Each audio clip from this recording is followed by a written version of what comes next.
Alors je reprends l'exercice sur la partie 4. Donc on va essayer de mettre en équation de montage. Mais par contre maintenant, on va plus travailler au niveau des équations différentielles.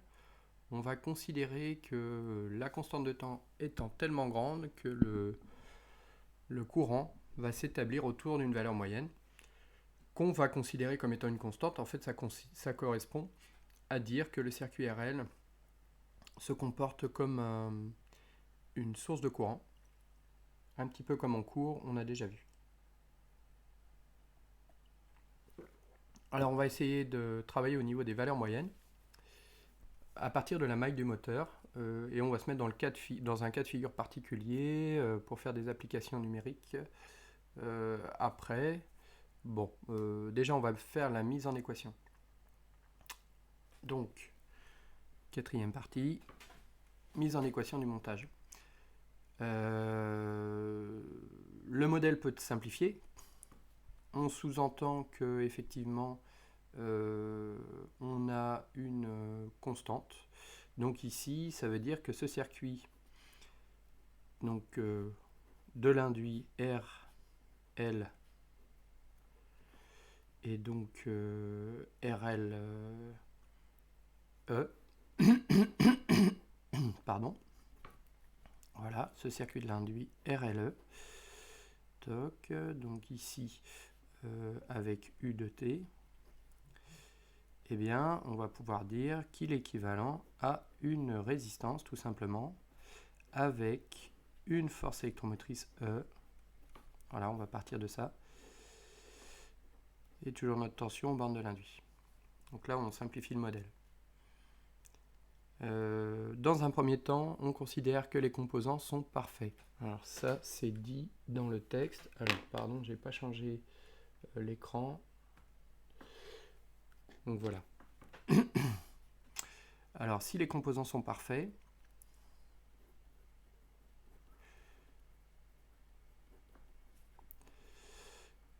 et qu'on a simplifié le modèle de la manière suivante, c'est-à-dire que du coup on n'a plus à faire une équation différentielle, eh bien on peut représenter la tension U.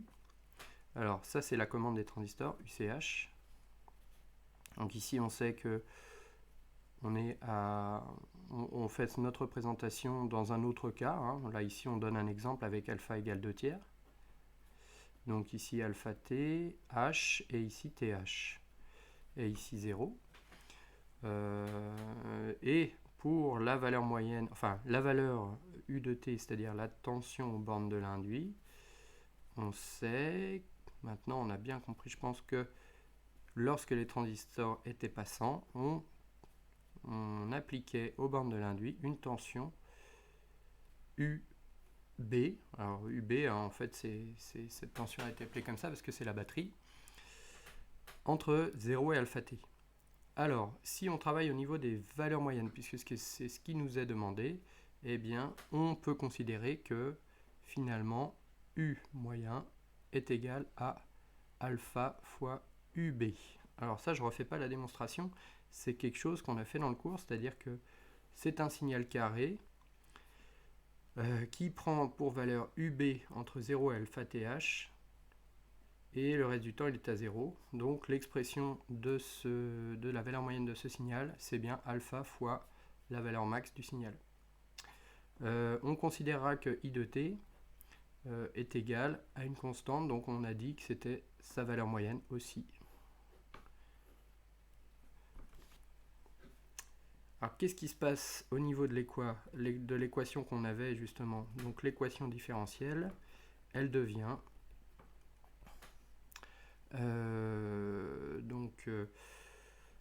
U moyen, petit u est remplacé par sa valeur moyenne, moins KE oméga, donc ça c'est grand E, qui dépend de la vitesse, divisé par RA, qui sera égal à, alors, ce terme qui était présent au début, donc d de I de t sur dt, donc on voit bien qu'ici, si I de t est égal à sa valeur moyenne, on a une constante, donc ce terme sera nul. Et il va nous rester I de t, donc je vais tout de suite remplacer par l'expression de sa valeur moyenne. Ça veut dire qu'on peut trouver une relation qui nous donne I moyen qui est égal à U moyen moins KE oméga sur RA. D'accord? Et ici, on pourra dire que I moyen, U moyen, on connaît son expression, c'est alpha UB, est égal à alpha UB moins KE oméga divisé par RA.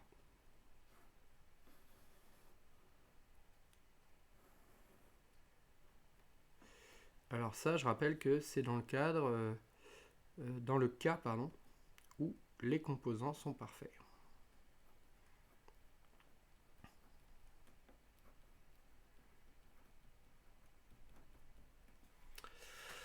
Ça va pas être toujours la même chose. En fait, maintenant, on va considérer justement que ces composants sont plutôt réels. Alors ici, dans l'exercice, si je reviens sur cette partie, donc alors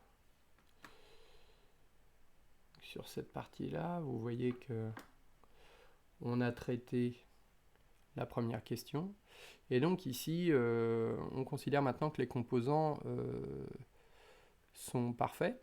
Alors, je ne vais pas faire tout à fait ça. Je vais dire que RDSN est nul. Voilà, il est très faible, il a peu d'importance, et ça va simplifier l'expression.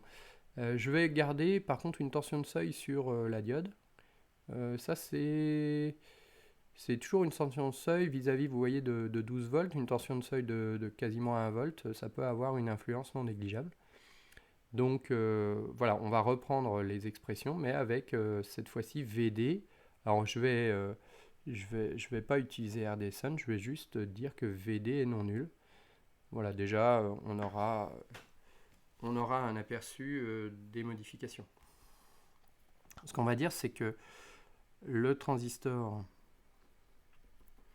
on va le considérer parfait.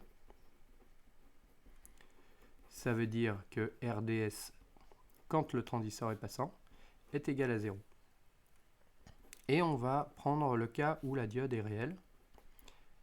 Donc là, VD, quand cette diode est passante, est égal à 0,9 volts. Alors qu'est-ce que ça me donne au niveau des signaux? Eh bien ici, si je regarde un petit peu, je retrace mes chronogrammes, eh bien je me retrouve avec mon signal de commande des transistors comme ça. Voilà, alpha TH et TH. Top, comme ça. Donc ça c'est la tension de commande, hein, c'est la commande des transistors. Et ici, par contre, il va y avoir cette petite modification qui va avoir son importance sur la tension qu'il y aura aux bornes de l'induit du moteur. Alors, lorsque je commande les transistors, j'aurai bien ma tension UB. Par contre, au moment, j'aurais pas dû écrire ça là, voilà, au moment où ma diode prend le relais, eh bien, la tension U sera égale à moins VD. On a dit tout à l'heure que U de T est égal à moins la tension aux bornes de la diode. Donc ici, vous aurez ça. Ça veut dire que si je veux trouver la valeur moyenne, je vois bien la différence. Si je fais l'air sous la courbe ici, j'ai plus la même chose. Si je le fais comme ça, voilà, ça c'est TH. Donc là, je vois bien qu'il y aura une incidence au niveau de la valeur moyenne. Je la calcule, cette valeur moyenne, donc U moyen, c'est égal à quoi? Eh bien, c'est égal à UB, alors je fais par la méthode des airs, hein. Donc la tension UB fois l'écart de temps, enfin comment on dit, le temps, oui, à l'état haut du signal. Donc ça, c'est alpha TH. Et dans l'autre partie, je vais retrouver une valeur négative, hein, puisque c'est moins VD qui va être pris en compte. Et ça, sur le reste du temps, alors ça, on l'écrit 1 moins alpha TH. Hein, c'est TH moins alpha TH, ça nous fait 1 moins alpha TH. Et je divise ça par la période. Hein. Je vous rappelle que la définition de la valeur moyenne, c'est l'air sous la courbe divisé par la période. Pardon. Donc des simplifications s'opèrent ici. Et je peux écrire que U moyen est égal, cette fois-ci, à UB alpha moins VD, facteur de 1 moins alpha. 1 moins alpha, donc ça sera ma valeur moyenne. Voilà. Et je pourrais toujours écrire que I de t est égal à I moyen. D'accord? L'équation différentielle qu'on peut considérer dans ce cas-là. Donc j'ai toujours ma partie LDI sur dt. Alors comme tout à l'heure, hein, ici, oh pardon, je m'aperçois que j'ai oublié de couper. J'ai oublié de couper la vidéo de l'écran. Donc ici, voilà ce que ça donne. L'équation ici devient alors I moyen.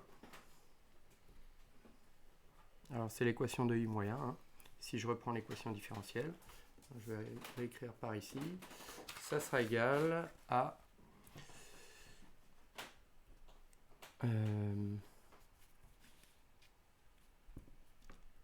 alpha UB moins VD facteur de 1 moins alpha moins KE oméga. Alors ce terme ici c'est U moyen en fait hein, qu'on a reporté, divisé toujours par RA. Donc ça c'est la nouvelle expression du courant moyen dans l'induit du moteur. Voilà, qu'est-ce qu'il nous reste à faire? Alors je vous remontre ça, hein, les deux parties. Donc ici, composant parfait, je trouve une expression de U moyen qui est égale à alpha B et cette expression de I moyen. Et là, le courant n'est plus parfait. Non, pas la diode n'est plus parfaite, elle est réelle. Et donc je vois l'apparition d'un terme en plus dans la valeur moyenne. Et ça me fait une valeur moyenne un petit peu modifiée au niveau du courant aussi. Voilà, alors après on peut faire une application numérique pour trouver les différentes grandeurs de valeur moyenne de tension et de valeur moyenne du courant. Et donc ici, tout simplement, pour l'application numérique, vous devrez application numérique.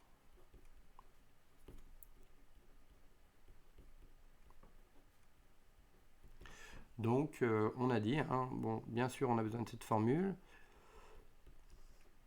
oméga égale 2πn sur 60. La vitesse est donnée, donc 1000 tours par minute, ce qui vous fait une vitesse en radians par seconde de 104.